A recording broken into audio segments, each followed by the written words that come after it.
Okay, we've got a function of the underlined portion. We need to read the entire paragraph, okay? And then we can figure out which function it's pursuing. Note every function answer starts with a verb. Is it challenging, introducing, suggesting, providing?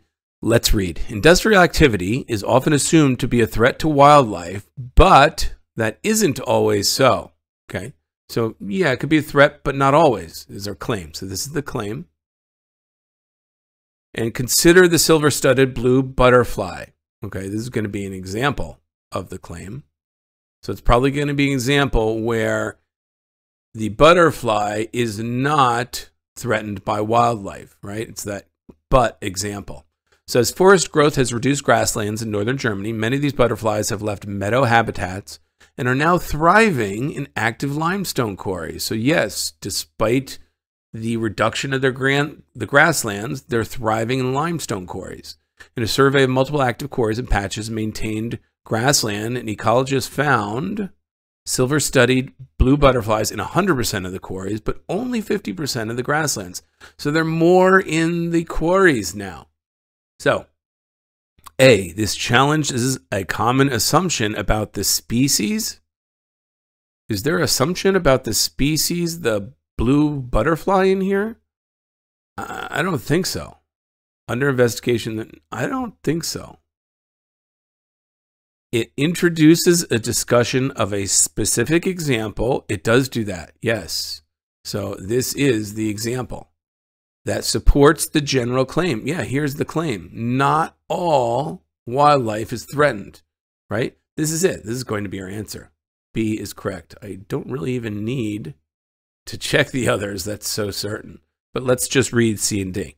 It suggests a certain species should be included in additional studies. Nothing here talks about additional studies, right? That's not right. It provides a definition of an unfamiliar term. I don't see a definition of an unfamiliar term. I mean, where's the unfamiliar term? The name of the butterfly? And the name of the butterfly is not central to the argument. That's not right at all.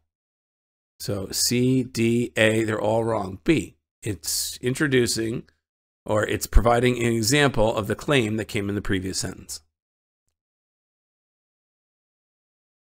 Okay, we've got a main purpose. Let's read the whole text. We're reading it for function to see what the purpose, what it's doing. And again, all our answer choices will start with verbs: to show, to emphasize, describe, demonstrate. We usually don't get too much out of that, but sometimes it's worth reading. The following text is from Montgomery's novel Anne of Green Gables. Anne, an 11-year-old girl, has come to live on a farm with a woman named Marilla up in Canada. Anne reveled in the world of color about her.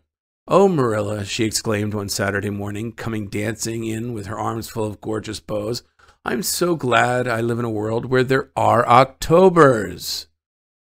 It would be terrible if we just skipped from September to November, wouldn't it?" Yeah, October is a cool time of year. Like the flowers, the leaves and colors change. "Look at these maple branches. Don't they give you a thrill? Several thrills? I'm going to decorate my room with them." So Anne is really excited to be out in nature in October, in the fall. "Messy things," said Marilla, whose aesthetic sense was not noticeably developed. "You clutter up your room entirely too much with outdoor stuff, Anne. Bedrooms were made to sleep in." So she's kind of dowdy and maybe too practical. You're supposed to sleep, not decorate your room with outside stuff. These are very kind of different opinions. So I think the function of this whole passage or paragraph is to juxtapose the two against each other. Let's see what answer might match that.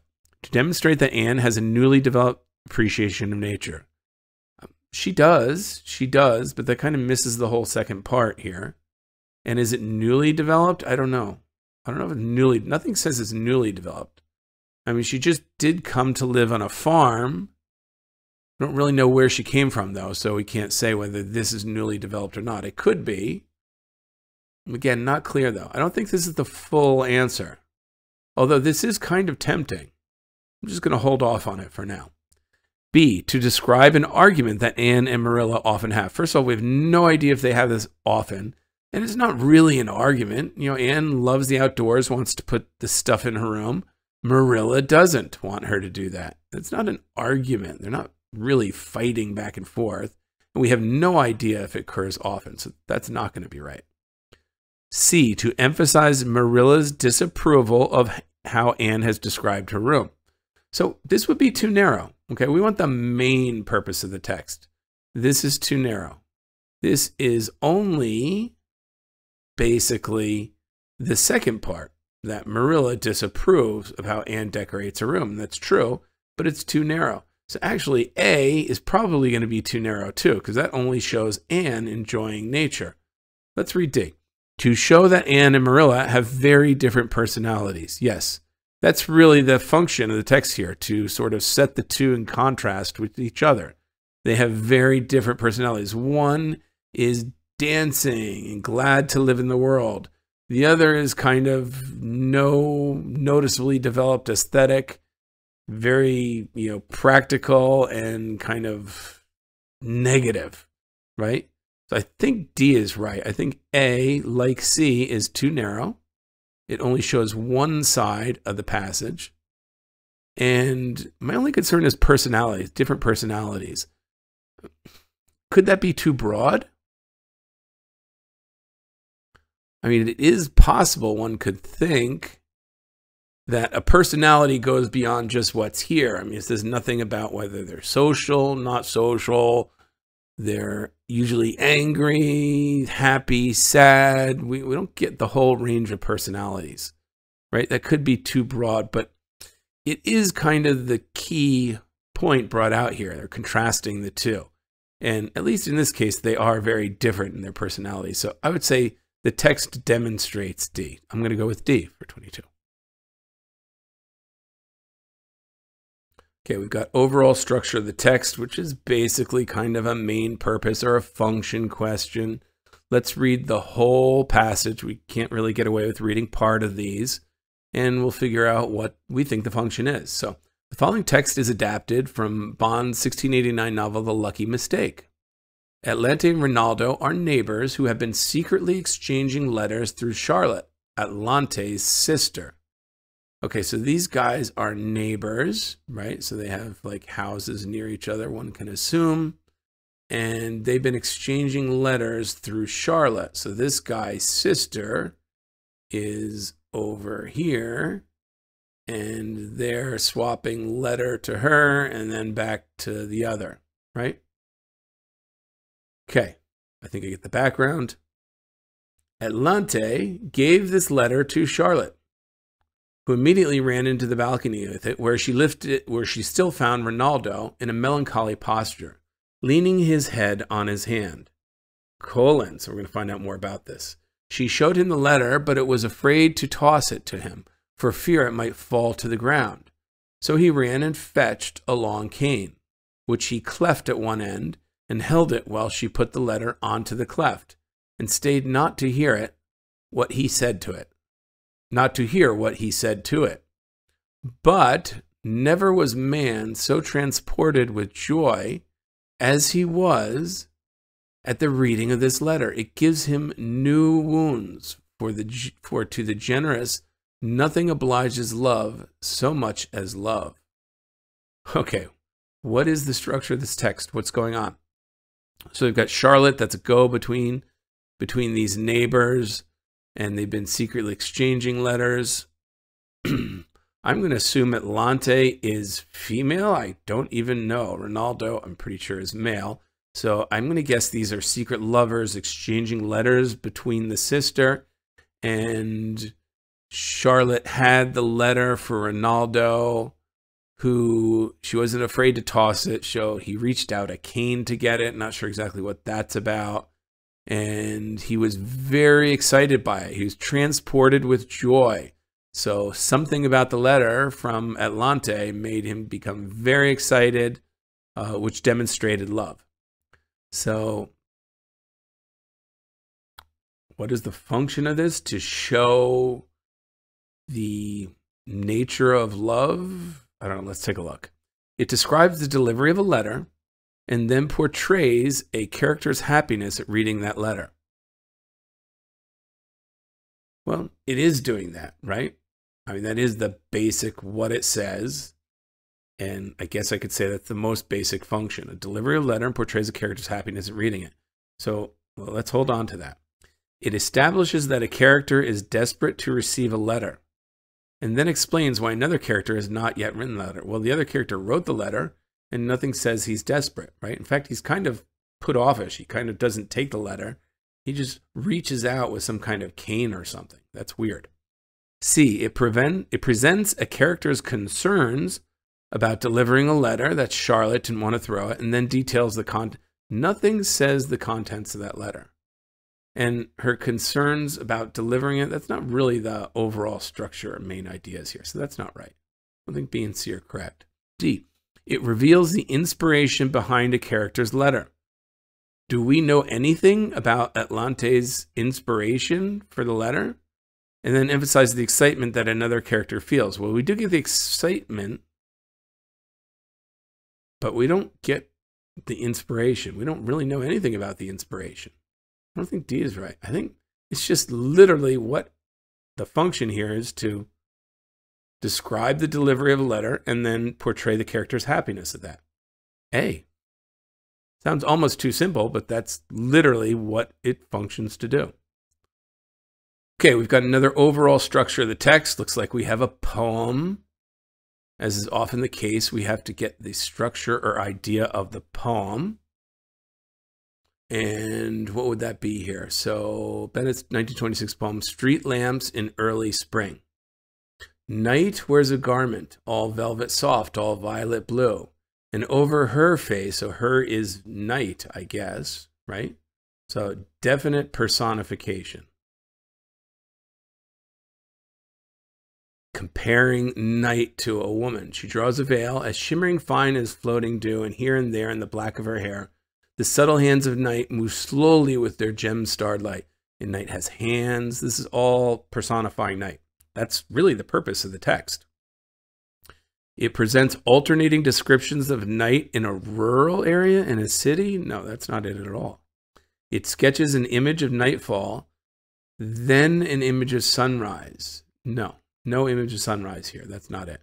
It makes an extended comparison of night to a human being. Yes, it compares night to a woman. That's the purpose of this text. C. Just check D. It portrays how night changes from one season of the year to the next. What? There's no question of seasons here. That's not right. C is the answer. Okay, we've got a main purpose of the text, and we've got a short story here. So let's go ahead and read the whole short story and try and see what the function is. Is it to reveal something, convey resentment, describe items, or explain differences? So the following text is adapted from Glaspell's 1912 short story, Out There. An elderly shop owner is looking for a picture that he recently acquired and hopes to sell.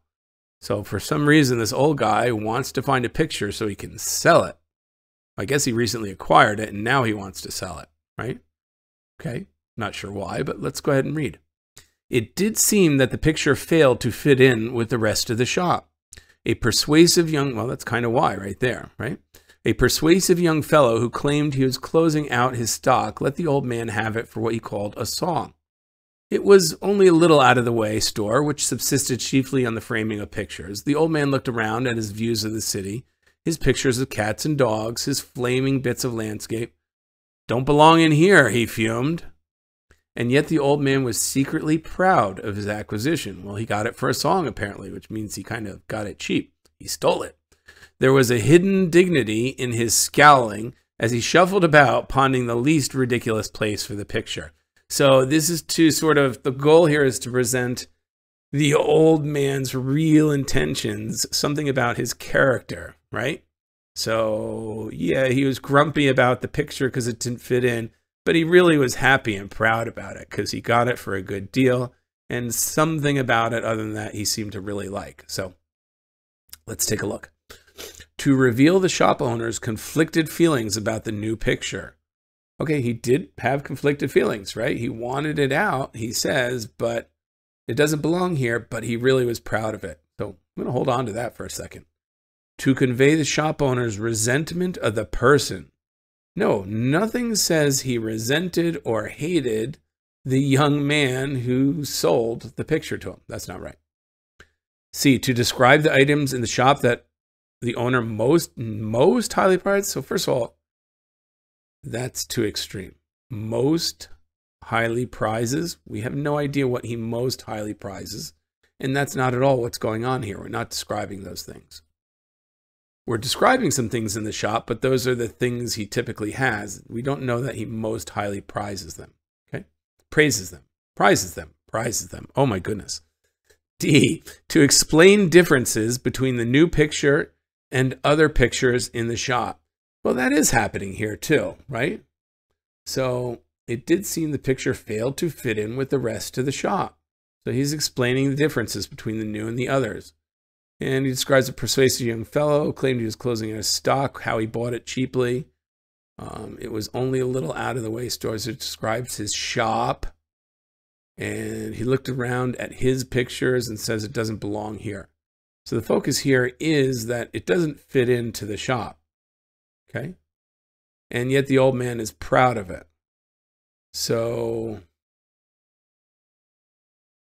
he's fuming and he's proud. Those are conflicted feelings on the new picture. So A has an appeal. D has an appeal to explain the differences between the new picture and the other pictures. So what is the main purpose of this text? Is it to show that the new picture is different? In fact, do we even know what the new picture is of? Don't belong here. Another child looking at a picture that he recently acquired and hopes to sell. We don't even know what the new picture is. It doesn't even tell us. So how can we know the differences with the new picture if we don't even know what it is? We just know it doesn't belong. We don't know if it's a picture of the city or cats or dogs or what, right? It just doesn't belong, according to him. I don't think D is right as a result. A, this is all about, the main idea is the conflicted feelings this owner has about the new picture.